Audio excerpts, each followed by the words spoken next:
kind of crazy how my kitchen has just become a full-blown sewing and filming area. My camera and my big light, which is a big light, have just been set up right here for ages. Luckily, not luckily, but I did end up taking the hoop skirt off. So I do have a walking path now, but it won't be there for long, let me tell ya. Anyways, hello, good morning, welcome back. And are we all in a Game of Thrones mood or just me? Like this new House of Dragon season? Yeah, okay, so let's talk Thrones, baby. So for San Diego Comic-Con, which is coming up rather quickly, less than 30 days now. I have so much to do, oh my god. I am making 2 costumes for myself and then 2 for other people, 2 for my friends. So I'm making a total of 4 new costumes for San Diego Comic-Con. That has just hit me out. I'm only making bits and pieces of the 2 for friends, and 2 of the pieces, I will say 2 because I am making 2 different things because I couldn't decide, is shirts for Lyonel Baratheon. I am going to be Aerion Targaryen. If you saw the last video, we started the cloak. We got it pretty much done. We made the cloak. We made his traveling cloak for the look that I am doing. And now, today, we are gonna start on Lyonel Baratheon. Lexi's gonna be wearing Lyonel, and then her partner is gonna be Dunk. Lexi's gonna be a gender-bent femme Lyonel. It's all very fitting, but we are using some older pieces from her Manon costume, and then she ordered, I think, 2 skirts for this look, but I am in charge of making this shirt because I have a vision for it, because that man is a slut. It's true, you can't deny it. So we're going for more of a slutty vibe, but in like a good way, you know? These are probably gonna be our party outfits. I think we're gonna wear these Friday. That's the day we're gonna party. More than likely, we'll probably party a little Thursday and a little Friday. And then depending on how we're feeling on Saturday, we'll decide. Yeah. But I have actually found 3 fantastic gold fabrics in my stash, and I cannot decide between 2 of them what is going to be the better shirt. So I decided why not make both shirts and just have them and just own them. Because I always need stuff like this for like Ren Fair or random stuff like medieval times or, you know, anyways. So here's the fabric. I genuinely think in 2020, that's crazy. Literally, I was supposed to go to a con the week after the world shut down, but in 2020, I was making the purple wedding from Game of Thrones, and I was gonna be Marjorie in the wedding dress, Lexi was gonna be Joffrey. I'm like 90% sure this is the fabric I got for Joffrey. So that's really fitting that this is now gonna become Lyonel Baratheon. RIP those looks. I have a whole bin of just the Marjorie dress. Maybe I'll break it out and finish it someday. But I also have this. I don't know what this is from. I also don't have a ton of it. So we'll see what this shirt looks like. I can for sure get the full shirt out of this. There's so much of this, but I don't know for sure with this. So we might be improvising. I thought about doing some like, cause the sleeves are so big on the pattern, thought about doing chiffon sleeves, cause I did just get a bunch of black chiffon for my secret project. So, you know, we'll see how this one works out. The pattern I am gonna be using is the one that I copied and then updated for Sir Criston Cole. So go watch that video to see how I made the pattern for this. I'm literally gonna be using the exact same pattern twice. I'm just making 2 shirts. They're just gonna be slightly different, except for this pattern, I am adding a placket to the front so that it will be button up and it's gonna be open all the way down to button instead of just having a little V-neck tie that the Criston Cole shirt had. That's pretty easy. I'm just adding a few inches to the center front on both sides, and then I'll fold one down all the way to the center front, and then I'll fold the other one down only a little bit. Yeah, I think that's it. Let's get sewing because we have 2 shirts to make. What are we doing? Like I said, if you want to see more in depth on this pattern, do go watch the Criston Cole video. I know it's just a terrible character to keep recommending, but it's what we got. Anyways, I'm starting off with the sleeves, and these sleeves do have just a ton of pleats. So I pinned those first. I would recommend doing the placket first, just in advance, because I didn't on this one and I regretted it immediately, but I do that later. So I'll explain that when we get there. But I usually do the pleats that I can, and then some of the pleats are on top of the sleeve seam, and I hate putting in my sleeves with both the sleeve seam and the side seam done, so I'm only going up about 5 inches on that sleeve seam to get the pleats finished so I can put on the cuffs without having the sleeves attached to the whole shirt, and there's just a lot less fabric when you do it in this order. It might seem more convoluted than that, but it's not, I swear. I am literally just trying to maximize my space efficiency. This shirt pattern does have a back yoke with either gathering or a pleat at the center back for the rest of the shirt. I ended up doing a pleat because I completely forgot about this, and I did manipulate it a few times to just see which direction I wanted it all to go, but I basically just pinned everything to the center back and then found the exact center on the shirt. I probably could have put a notch there, but I guess I didn't. And then I just folded it all down after matching it all up. I did go through and top stitch everything down immediately on this shirt just because I'd cut out anything that wasn't going to be fully contained, like inside the cuffs or inside the collar. I did cut everything thinking shears, so it is automatically just kind of fray resistant. I didn't need to use my overlock or any special seam methods because of that. So basically, once I'd sewn a seam, I just immediately top stitched it.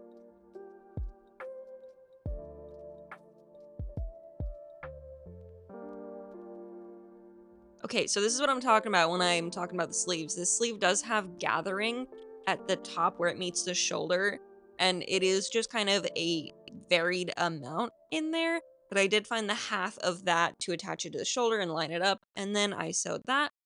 I took it off, I top stitched it, and then you do your side seam, and you just have to match your underarm seam, and it is literally the easiest way to put in a sleeve. Highly recommend this method. Like, you don't have to do the circle, and it's so much easier to get the ease properly. I also did keep the vent on the side of this shirt, but not the other one, because I cropped the other one at this side vent, and I literally just pinned it down at the 1/2 inch seam allowance and top stitched it. For the placket on this one, I did add 2 inches, and I basically just marked it up where the 2 inches were. And for the placket, you want one that is folded exactly on the center front, and then one that has a little bit of underlap, and that's basically where you're going to sew your buttons. So you want about the size of your buttons. I didn't pick out the buttons first, sadly, so I just flew by the seat of my pants. And I think I gave myself like an inch of underlap, which totally worked out fine. To do the cuffs on the other shirt, I used the method that I prefer and that I didn't do on the first one because I was like, yeah, it'll be fine. It was not. I'm using my overlock, but you can just use a based stitch, and you basically just want to baste at that 1/4 inch seam allowance on whichever one you're folding under, and it's much easier to get that exact measurement. So I just ran one side of each cuff through where it attaches to the sleeve, and then I just connected them and ran everything else through the overlock, and that gave me that perfect 1/4 inch seam allowance that I'd patterned. For the chiffon sleeve, I was much carefuler with the pleats and making sure that they were all lined up properly because you're actually going to see them much more. And I did put the placket on the outside since I cut it out of the gold fabric and I thought it was just so much prettier. I also did run this sleeve through my overlock anywhere that I thought it was going to fray, basically just the chiffon pieces, because I didn't cut them out with pinking shears for some reason. But here we are attaching the placket. I basically just sewed it right sides together, making sure that I knew that the gold side was going to be on the outside for this one. And then I flipped it and I lined it up and pinned it with looking at the inside so that I can make sure I got a really nice roll on that gold fabric so that there was nothing showing of the chiffon on the other side. And I used the exact same technique for doing the fold over on this, where I ran it through the overlock first and then I'm folding it down exactly where that overlock seam is, and I'm pinning that in place before I then lay it down on the chiffon and pin it to the chiffon. I just did a lot of over pinning for this, honestly, because I hate working with chiffon. Like, why did I choose this material for everything this week? Come on, man. Once the placket was all done, I did do the sleeve exactly the same as the other one, where I just sewed it up a little bit, and then I finished the pleats, and then I attached the cuff. Yeah, enjoy this.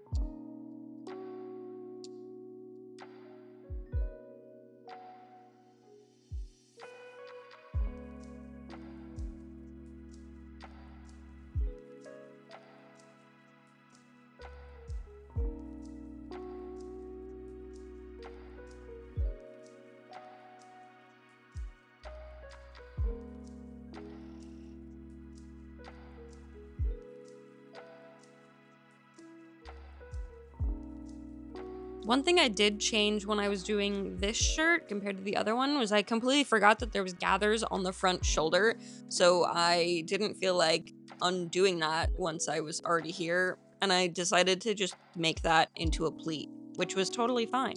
I just lined everything up where the notches would be, and then used the excess material and folded it into a cute little box pleat, and then we were done, and it was as easy as that, and I kind of wish that I'd done it on the gold shirt as soon as I did this one.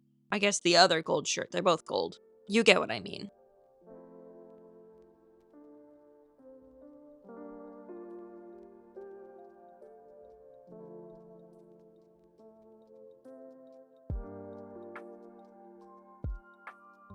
To put on the collars, I know that they are not going to match exactly because there is not supposed to be a placket on the original pattern, and I didn't repattern the collars because I was an idiot. Okay, I just completely forgot that I was adding plackets.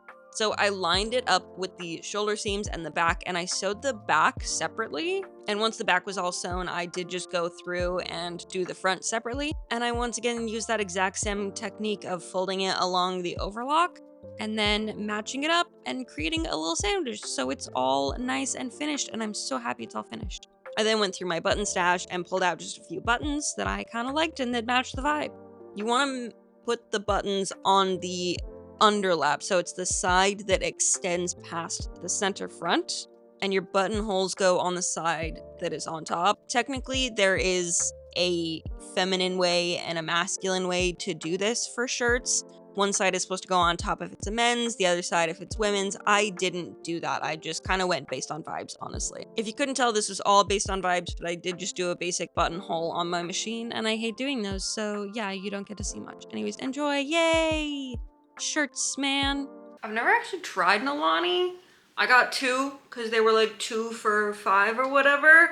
I got a blue one, blue blush, blue slush, and a pink one, pink slush. I'm assuming this is just strawberry and blue raspberry. I've always been a blue raspberry girl, but I think I want the pink one today, so want as if I've ever had it. Oh god, that is really tight. First sip.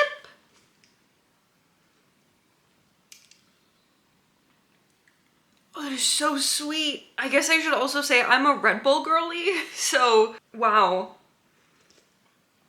I mean, I get why the girlies are drinking these, but I think I'm just gonna stick to Red Bull, honestly. Like, I'm gonna drink these, I'm gonna enjoy them. I need this caffeine hit. However, I'm gonna stick to my sugar-free Red Bulls, I think. Okay, anyways. Oh, actually, we haven't reset yet. It's because there's just wedding dress stuff everywhere, honestly. Anyways, I do in fact now have 2 shirts. This one I didn't sew all the buttons on yet because I need my gold thread to actually do that, and I didn't feel like doing it, so it'll just be pinned for now. Also, it's pretty much gonna be open, and I should actually get the waist corset so we can decide which one looks best underneath it. But for now, let's just take a gander at each of these. We'll start out with this one. This one, honestly, okay, wait. Oh, I did sew the buttons on. Oh, I'm a liar. I did sew the buttons on. I just didn't finish the sleeve buttons, is what it was. One of the buttonholes on the other one is really ugly. First things first is I didn't redo the collar to have the plackets. So the collars aren't laying exactly how they're supposed to.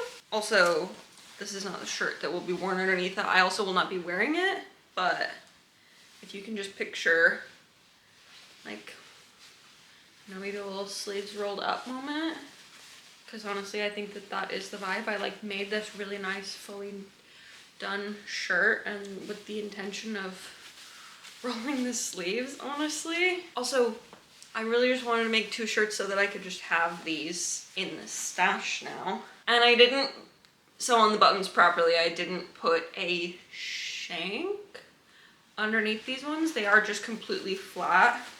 So the vibe is very much like, sorry, my dishwasher is pissed. So this is the vibe. Can you see? Let me back you up. Can you see? Yeah. It's very big. It is a lot. That's why there is a corset going over top of it. Let's throw on the dress form and look at the other one, because I think the other one is the winner. Just preemptively.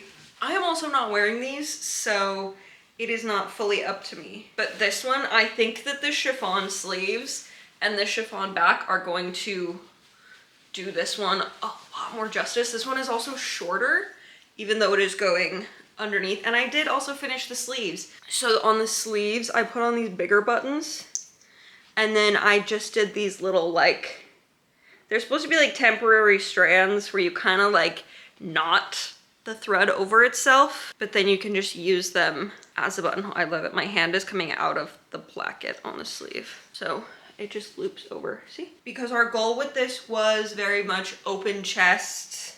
I think I said it already, but slut was our end goal here. It is kind of awkwardly short, but with like a waist corset underneath of it, and then like, you know, and that back yoke actually I think is doing the most for us, and the chiffon back. And yeah, it is kind of boxy, but the sleeves, oh my god, you know, like a little steam. I'm so glad I properly finished the inside of the collar, so you can get a little bit of this, a little bit of, you know, it's gonna have to go like that. Oh, if I had like a proper collar on this and not just collar stand, whatever the Mandarin collar, I think, you know, like a little like top stitch, top stick like right here, and then waist corset. Boom. I feel like we've got a winner. I feel like we've got a winner. A little side by side. What do we think? You guys let me know, because honestly, I'm open to opinions. Also, we'll see what Lexi wants. Maybe I'll get her over here soon and we can do a little update, see how she's feeling about it all. But that does round out our first Lyonel video. We will probably have a combined A Night of the Seven Kingdoms video soon. We are, however, in mourning now. If you've watched House of the Dragon, you will understand. These are all coming out at very, like, I could not have planned this better. You would think that I actually planned this in advance, but no. However, that is gonna do it for now. Thank you for being here. I hope you guys like A Night of the Seven Kingdoms as much as I do. I know I'm a Game of Thrones girly, so obviously. But we do have more Night of the Seven Kingdoms and House of Dragon coming soon, as well as more Frankenstein, so stay tuned. I also just ordered something really fun. I think you're gonna like it a lot. So yeah, thank you for being here, and I'll see you in the next one. Bye!